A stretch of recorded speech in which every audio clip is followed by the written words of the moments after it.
Welcome back to another episode of Rock Boys Football, a monster next couple of days for this Florida State program as it pertains to the recruiting trail. And look, what I would argue here, this is going to be a monster next couple of weeks and months for this Florida State program in general. Now, you look at all the changes that Mike Norvell and Florida State has made after the 2024 year. None of those changes matter if Florida State does not fix what they're doing on the recruiting trail. You can talk to the Florida State fans who follow this program 12 months a year and say, hey, what went wrong in the 2024 year? A laundry list of things that went wrong, including injuries and stuff that was outside of your control. But the underlying problem, I think we all think is very clear. You just aren't bringing in good enough players from the high school ranks, bringing them into this program at Florida State. This is the next couple of weeks and months is an opportunity for this new Florida State coaching staff to recruit the way Florida State is supposed to recruit. And I think a lot of Florida State fans probably feel very similar to myself, where I look at Florida State as a football program in general and say you are a flagship program in the state of Florida that has some of the most talented high school kids across the country. Why is not this Florida State program a perennial top 10 program when it comes to the recruiting trail? That's at least to me what it should look like, and it just hasn't under Mike Norvell. Now, that underlying problem was covered up with some really good evaluations and additions in the transfer portal. But as we all saw in 2024, when you miss in the portal and then you just haven't been doing a good enough job at the high school ranks, that's how the bottom falls out, like it did for Florida State in 2024. All of these changes that Florida State has made, to me, it really doesn't matter unless you get things going in a substantive way. I think I said that word right, in a big time way, let's say, on the recruiting trail. Now, I want to look at a few names that'll be on campus over the next couple of days. Obviously, headlined five-star quarterback Keisean Henderson, who y'all know I'm a massive fan of. Before we get into it, as always, the Florida State fans, can't thank you guys enough. Whether it's the positives, many of y'all been rocking with the fellas since the 2023 year or the 2024 year. The amount of support that y'all have shown the boys through the thick and thin of this program has been amazing. Appreciate you guys rocking with it. If y'all do enjoy the content, consider subscribing to the channel. Look, ideally for Florida State fans, we're throwing on that Florida State commitment sweatshirt a lot over the next couple of months. I want to start off with five-star quarterback Keisean Henderson. Now, we talked about him as a football player last week. This feels like the crown jewel for Florida State in the 2026 cycle, and quite frankly, a program that is trying to find their footing again. I can't think of a better way to do that than making this commitment happen. He's been committed to Houston for the last 12 months, has not really been interested in taking visits to other programs, although every program in the country has come calling. Florida State's the one that he decides to take a visit to. Now, this visit, I believe, is going to kick off on Monday.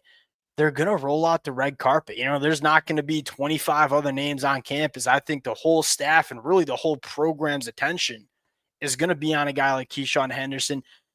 Here's what makes me feel good about Florida State's chances to pull this one off. It's desperation mode from Mike Norvell. What's the best way as a head coach to potentially save your job or give you a little bit extra of a leash? It's bringing in a guy like Keisean Henderson, who I think can fundamentally change this Florida State program in a very similar way that we saw DJ Lagway do with Florida. If DJ Lagway was not on that roster this year, Billy Napier's probably looking for a job, and Florida has a new head coach. But when you have a quarterback that I believe is as talented as Keisean Henderson, it's potentially going to give Mike Norvell a little bit of an extra leash, which kind of makes me believe, hey, Florida State's going to push their chips in for this kid. And I'll say this, I think he's 100% worth it. The thing I love most about Keisean Henderson, he's a difference maker. He's not one of those quarterbacks that needs it to be perfect around him for him to have success. We all know those quarterbacks, Garrett Nussmeier at LSU, Carson Beck at Miami, maybe Dylan Roll at Nebraska. He's not one of those guys. He's a guy that it doesn't need to be perfect around him for him to go out and make plays. Think about a guy like Caleb Williams, where it certainly wasn't perfect for him at USC, but Caleb Williams made it happen. I'm not comparing Keisean Henderson to Caleb Williams, but I'm saying that's the kind of football player that I believe Keisean Henderson is. And I think that's what Florida State needs. This will give a massive boost to this Florida State program in general, not only on the recruiting trail. Now, on the recruiting fronts, we all know what happens when you have a quarterback like Keisean Henderson committed to your program. Suddenly becomes a lot more attractive for that offensive skill to maybe commit to Florida State and go play with Keisean Henderson over the next 3 to 4 years. Really charismatic kid from what I've heard. I've never met him before, but from what I've heard, really charismatic kid, which I think you kind of want to be the face of your program for the next couple of years. I'm fired up to see how this one works out for Florida State. Now, there are some other names that I think need to be priorities for Florida State. Going to names that will be on campus this weekend. Start with Aaron Thomas, 3-star offensive tackle from Arizona. Now, some Florida State fans who maybe don't follow the trail all that much, what are we doing recruiting 3-star offensive tackle from across the country? Well, his pops played at Florida State. So this is a legacy kid and a kid that, quite frankly, I'll be the first one to say, when I was setting up this episode, I wasn't very familiar with Aaron Thomas. I knew that there are a lot of big-time programs after this kid. You dive into the film and say, probably a little bit underrated of a kid, because you look at the programs going after him, Ohio State and Texas A&M, he's got some heavy hitters that are going after him. And then you dive into the film and it's very easy to see why. 6'7", 300 pounds, carries the weight exceptionally well. Very good athlete for 6'7". It's just hard to find guys who are 6'7" and have the length and frame that Aaron Thomas does, but also moves the way Aaron Thomas does. Now, maybe a little bit more physical development needs to take place. But if you're a Florida State fan, you're saying, hey, give me the long, good athlete at tackle. We'll put the weight on him. We'll add the physicality. That's the kind of tackle you want to fill your program with. And why is this such a priority for Florida State? That's one of the positions that just hasn't been good enough and really hasn't been developed within this program. Herb Hand needs to fix the evaluations on the offensive line, but we also got to see Florida State develop some young cats on the offensive line, because you look after the 2025 year, that whole starting five that Florida State's going to have is going to be gone. I think it's going to be a good unit in 2025 if it all comes together with the transfers. After that year, you got to be trying to replenish that young pipeline of the offensive line room. Aaron Thomas, to me, would be massive. Number 3 on my list, I'm going to go to Cameron Brickle, who I think is a very fascinating kid that has bounced around at the high school ranks. He played his freshman ball in Pennsylvania, went out to California for his sophomore year, then back to Pennsylvania as a junior, and now he's at IMG Academy going into his senior year. Kind of been a wild ride for Cam Brickle. Now, why am I saying he's a top priority for Florida State that's going to be on campus this weekend? 2 different reasons. Number one, there is not that many defensive linemen that look like Cam Brickle and the 2026 class. It is arguably one of the worst interior defensive line positions that I see in this 2026 cycle.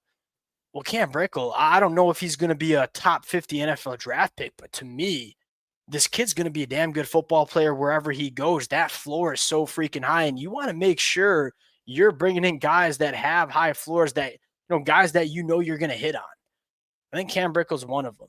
Maybe lacks that super high upside, but these are important guys to bring into your program. 6'2", 305.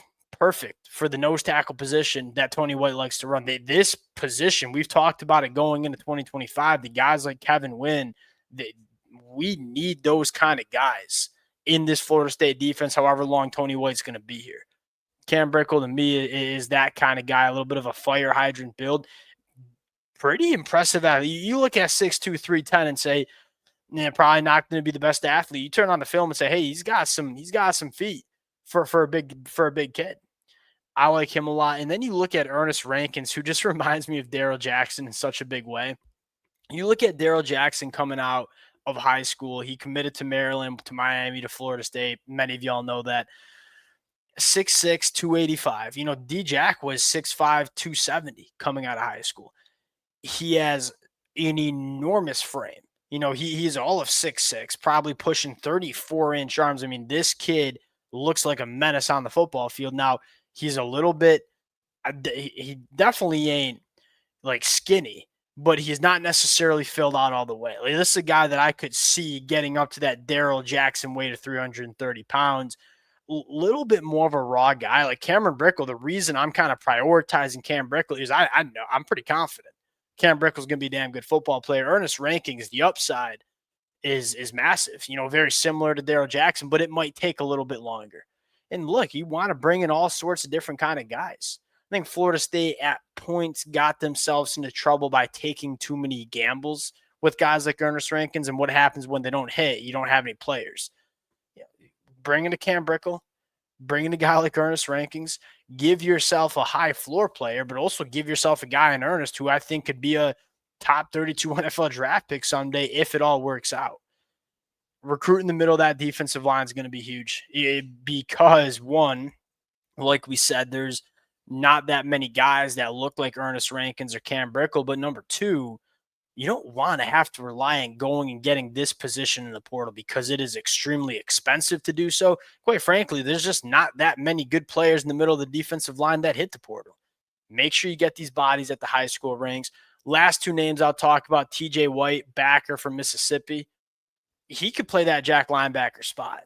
He's closer to 6'3" from what I've read, 235 pounds. So he's a big kid that spends most of his time rushing off the edge, which – like to me would be kind of a perfect, jack linebacker guy that, hey, I can hold up at the point of attack. I can rush the passer off the edge, but I can also drop in space and go tackle running backs in the flat.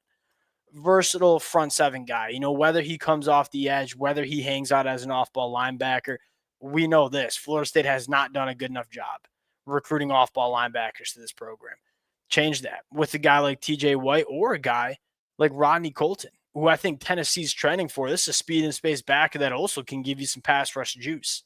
Now, there are some other good players that are going to be on campus for Florida State. I believe Samari Matthews going to be taking a visit. The reason I'm prioritizing these kind of football players, these are the guys that Florida State has not done a good enough job recruiting in the past, and these are the positions that I think are a premium for Florida State to get right in 2026. We'll close it out there. Appreciate you guys rocking with it. If y'all do enjoy the content, consider subscribing to the channel, and we'll talk to y'all later. Peace.